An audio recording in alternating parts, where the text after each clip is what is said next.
Hi there, Serial Trader here. Let's check in with the major U.S. indices heading into this coming week. And alright, since the last video, nothing really has changed in our shorter term Elliott wave outlook.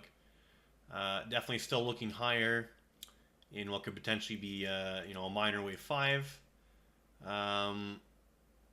Definitely looking to take out this most recent all-time high of 2916.50. I'd say it's quite likely we take it out this coming week.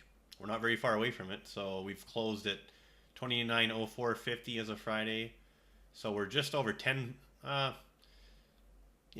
less than 15 points away from taking out the all-time high at this point.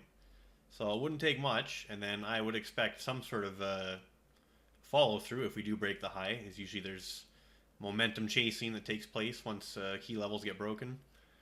And then at that point, we can start just analyzing the substructure to try and get an idea of how much more upside the shorter term motive wave has. But we're not there yet, so just just watching, waiting, expecting a new high to be tested or made here soon. Okay, we'll go to the candlestick chart now. And Friday, intraday, certainly some volatility, but again, closing up fairly high on the day's range and putting in kind of a bullish hammer.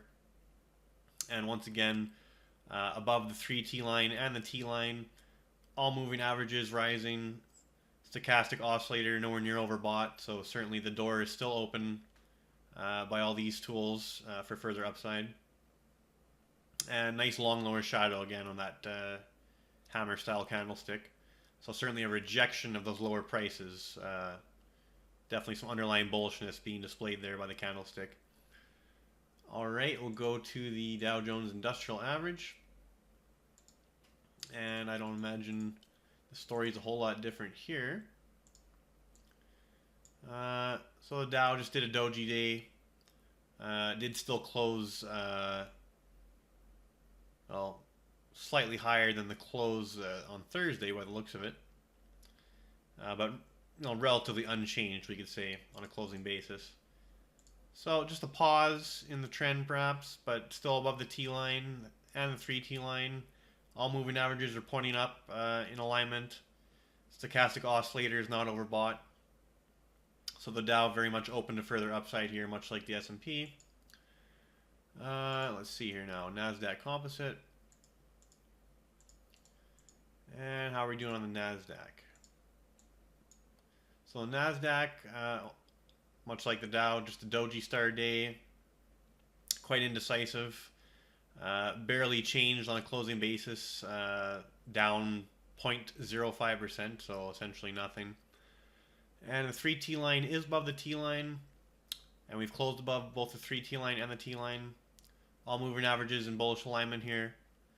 Stochastic oscillator just coming off of a not quite oversold condition. Certainly nowhere near overbought. So the door is open as well on the NASDAQ here.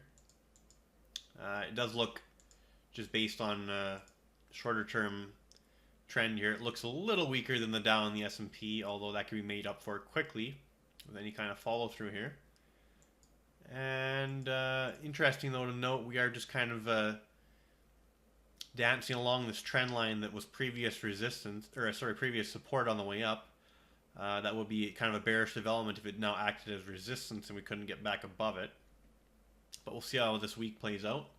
Still favoring a bullish outcome here at this point, based on everything else, the way it's looking. VIX. Let's see if VIX is showing us anything significant. And no, every time VIX try to have a little breakout, as I keep highlighting, just doesn't get past, in this case, most recent resistance level, and then it just rolls over back on down there. So VIX is kind of in the lower end of its shorter term range now. Still very much non-trending, and if VIX is sideways or non-trending to down, that basically implies further bullish potential on the equities. So we'll continue watching VIX, but still nothing jumping out here as far as sell signals for the market. All right, and that should be good for now. Certainly check in next week as things develop further. All right, Serial Trader signing off.